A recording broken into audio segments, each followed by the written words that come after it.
This is Fitness Blender's quick chest and back workout.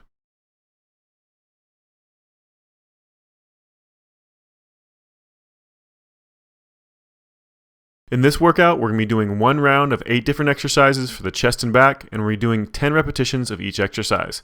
For this routine, you're going to need a set of dumbbells, as well as an exercise bench or physio ball. Also, we haven't included a warm-up or cool-down, so you'll want to add those in. Let's go ahead and get started with our first exercise, a chest fly. Go ahead and select the amount of weight you need and move to that bench or that physio ball. You want to lay flat on your back with those arms starting straight above that chest. And let's go ahead and get started. With a slight bend in your elbow, nice and slow, drop those hands out to your sides as low as is comfortable, then slowly pull them right back up. Now make sure you choose the proper amount of weight for this exercise. If you go too heavy, you're not going to be able to get a nice full range of motion. Also be sure you don't let those arms come down too low. You want to get a nice full range of motion, but you don't want to chance injuring that shoulder by hyperextending that shoulder socket. So only come down with those fists just about parallel to the chest or a little bit lower if you feel comfortable with it, if that shoulder has enough range of motion for it. And we're almost done, just 2 more repetitions.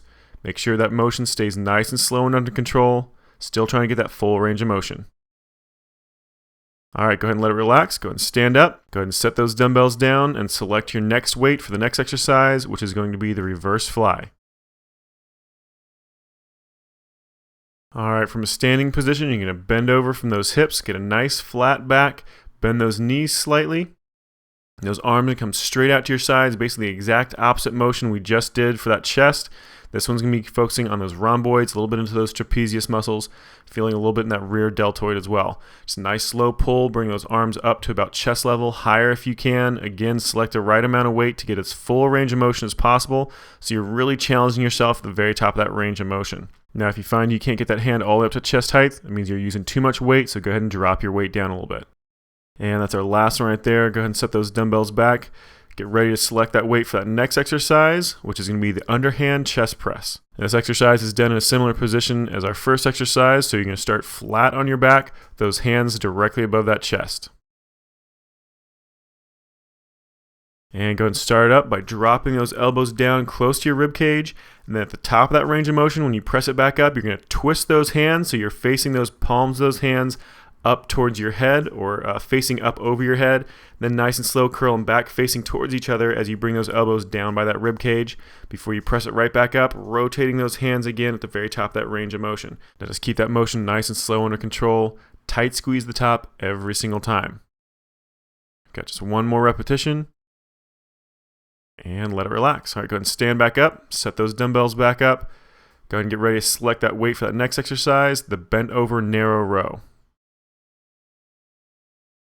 Starting from a standing position again, keep that back really nice and flat, bend over from those hips, slight bend in that knee, nice flat back, and then draw those hands straight up next to your sides as tight as you possibly can. Start with a really nice narrow stance with those feet.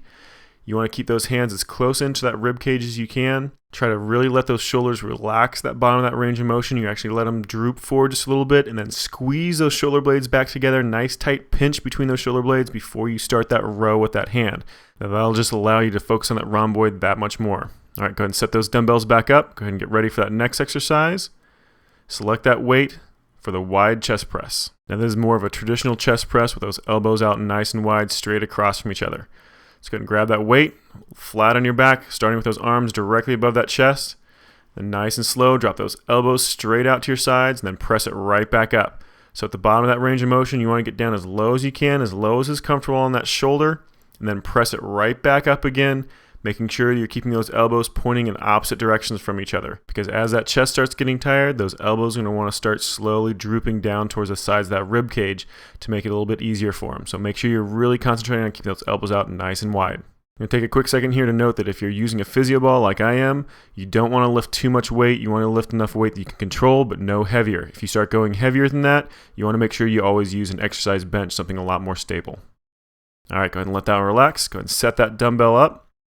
Let's go ahead and get ready for our next exercise, the wide bent over rows. So again, the same exact motion we just did, just in the opposite direction. So again, just like some of our other exercises, you want to start from a standing position. Nice flat back, hinge from that hip joint, tip over as parallel to the ground as you possibly can with a little bit of a bend in your knee. And then with those hands pointing palms back towards you, you want to draw that hand up and out to the side of that shoulder as tight as you possibly can. Now that range of motion is going to stop you before that hand gets anywhere near that shoulder, but you want to try to squeeze up as tight as you possibly can. Again, focus on letting those shoulders relax forward, down, away from you at the bottom of that range of motion. Then contract those shoulder blades together really nice and tight before you start that pull with that hand. I've just got a couple more repetitions left. So one more, nice tight squeeze the top. And let it relax. All right, go ahead and set those dumbbells back up. And get ready for that next exercise. We've just got 2 more to go. The decline chest press is our next one. So we're actually going to be all the way down on the ground for this exercise. So again, starting flat on your back.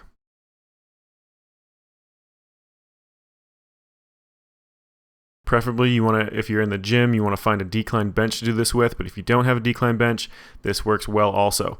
So just get those hips up really nice and high in a bridge position, and then do that chest press motion. Same exact wide chest press motion, only with those hips up as high as you can.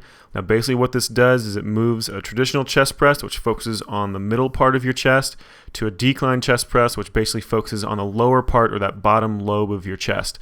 Now everything through that arm motion is exactly the same. You want those forearms pointing straight up and down, and you want to try to keep those elbows pointing in opposite directions from each other.